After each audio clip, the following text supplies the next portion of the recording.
大家好，欢迎来到露天电影院，我是吉利波。今天我们继续来聊白金汉公爵的生平趣事和相关的历史人物。扫清障碍后的乔治坐稳了国王第一男宠的位置。国王要去苏格兰巡游，乔治亲自陪同，弟弟吉特也成为了侍卫，培根被任命为长喜大臣。乔治一路开开心心陪伴左右，可一到爱丁堡就被冷落了。国王马上就跟其他苏格兰男宠们卿卿我我，甚至晚宴上乔治都被丢在遥远的坐席。在和几个贵族侍卫聊天饮酒后，无聊的乔治就与一个自称萨默塞特表亲的侍卫上了床，这惹得国王醋劲大发地把乔治赶了出来。乔治努力想要弥合两人的关系，建议到外面散散步，国王答应了。可没想到在树林里，詹姆斯突然怀疑有人要刺杀他，疯狂中跳到河里险些被淹死。回到宫殿就发起了高烧，并再次把乔治轰了出来。侍卫趁机邀约乔治一起过夜，但乔治因为担心国王的病情而婉拒了。第二天，侍卫带乔治来到一个废弃的城堡，他讲起国王早年的一段往事。当年的詹姆斯在苏格兰曾专宠了一个名叫莱诺克斯的勋爵，此人假借国王之名横行霸道，导致国王被不满的贵族囚禁。囚禁他的正是这座城堡。詹姆斯逃出后疯狂报复，杀了囚禁他的贵族一家，这座城堡就被废弃了。说完，他突然就想掐死乔治，要为自己的表兄萨默塞特报仇。还好被及时赶来的弟弟解救下来。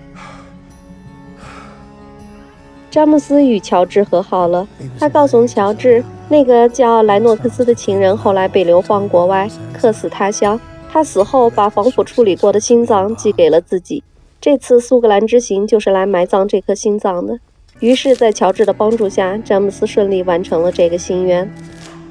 玛丽说服大法官趁其夫人出门之际把女儿嫁到自己家，可没想到法官夫人把女儿藏了起来。两人一通好找，终于在其夫人的一所宅邸找到了女孩，强行将女孩抓了出来。可路上就被受托而来的培根拦住了。培根认为这门亲事导致的纠纷需要国王亲自裁决，而目前国王不在的情况下，女孩由亲妈和未来婆婆一起照顾。于是这对水火不容的冤家就住在同一个屋檐下，在一个桌子上用餐，互相挖苦嘲讽，又拿对方无可奈何。此时家里的约翰病情越来越重，玛丽安排女友回家去看看，正巧碰上约翰用刀子捅了侍女。即便如此，玛丽依然坚持这门婚事，她宁可牺牲别人家的女儿，也一定要给自己的疯儿子安排妥当。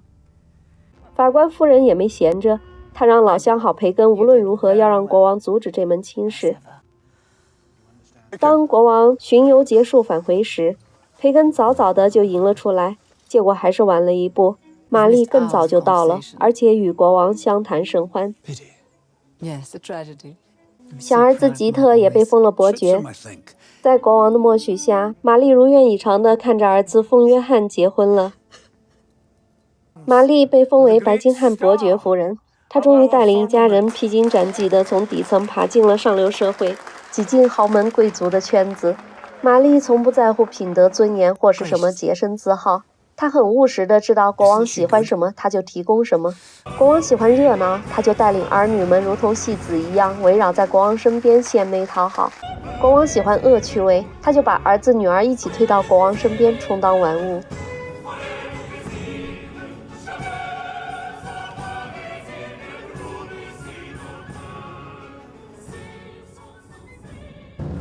西班牙特使冈多玛来访，乔治硬生生地闯入了国王的会议。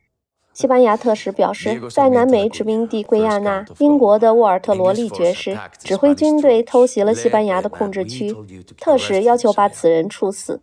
长喜大臣和大法官各执己见，国王决定亲自过问此事。母亲玛丽则忙着计划乔治的婚事，她希望乔治能娶富可敌国的贵族女孩凯瑟琳，而且凯瑟琳对乔治也情有独钟。但此时后院起火，大儿子约翰的新婚妻子不满这个婚姻，与情人私会被玛丽发现。詹姆斯看出乔治有意染指政治事务，于是让乔治进入枢密院参与讯问罗莉的案件。这个从新大陆回来的贵族，执着于伊丽莎白一世女王统治时期的海外拓展宏图，痴迷于寻找传说中的黄金国。这大概是受到几十年前西班牙人洗劫印加帝国的影响吧。虽然屡次失败，甚至失去了儿子都不肯放弃。他发现白金汉侯爵乔治对自己失去儿子的同情，趁机大肆渲染自己如何爱儿子，并顺带兜售寻找黄金国的计划。这一招非常有效，整个枢密院只有乔治公开表态支持他，这让众大臣感到很困惑。国王对乔治的冒失也非常的恼火，看着国王大发雷霆，乔治无可奈何。太子查尔斯及时出现，安慰了乔治，但同时他表达自己和母亲被父亲冷落的悲哀。原来王后已经病入膏肓，而国王没有丝毫的关心。张喜大臣培根来找乔治，告诉他罗莉并没有那么简单，他善于煽动听众的情绪，为己所用。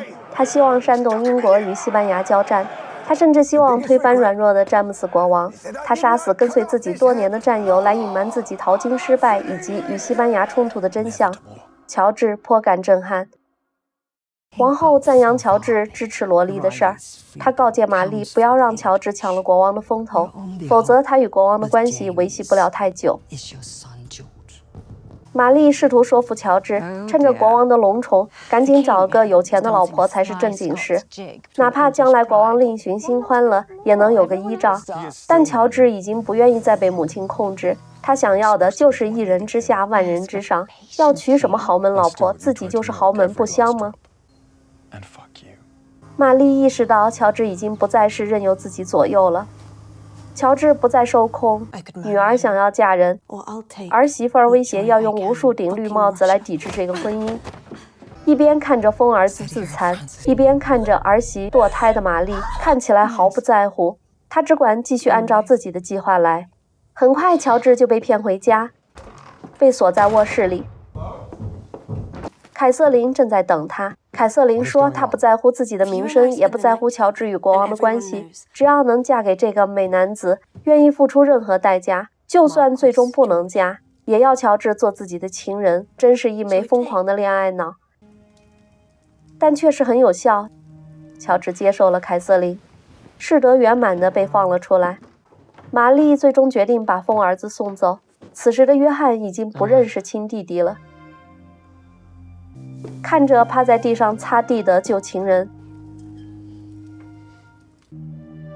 乔治不忍直视地落荒而逃。回到皇宫，乔治耐心地拼凑了破碎的国王，两人重归于好，并且他决定无论如何都要支持国王。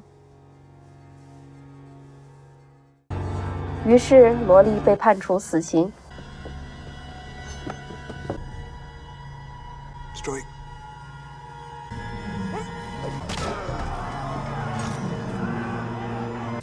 支持罗莉的王后被气得吐血，把玛丽叫来骂了一顿。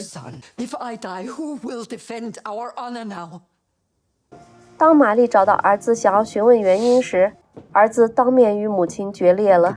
站在身后的培根带着胜利者的笑容看着这一切。虽然杀死罗莉平息了与西班牙的矛盾，但因为罗莉在国内的声望很高，处死她引起了民怨沸腾。乔治也不愿看到这个局面。好的，4、5集的内容就介绍到这里。沃尔特·罗莉爵士，他是伊丽莎白一世在位时非常著名的人物，他是伊丽莎白一世女王的宠臣，在英国探险和新大陆定居中发挥了主导作用。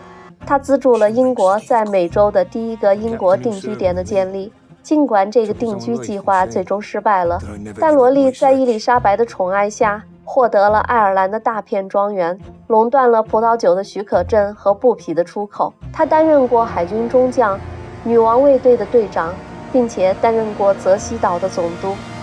他还在英国大力推广烟草，但他最终因为瞒着女王结婚生子，败露后被嫉妒的女王将他全家投入了伦敦塔。尽管罗莉用所有的财产赎罪离开了伦敦塔，但从此失宠。女王去世后，罗莉继续着自己的美洲探险。她根据西班牙文献以及当地印第安人的讲述，深信埃尔多拉多一个神话中的黄金之城的存在，可几次远征都未能找到。最后一次，当他想占领西班牙控制区失败后，儿子也死在了美洲。他争夺美洲控制地的激进态度并没有得到国王的认可，反而引起了喜欢息事宁人的詹姆斯的反感。在西班牙的运作下，他被人指控密谋推翻詹姆斯国王的统治，最终因叛国罪被处决。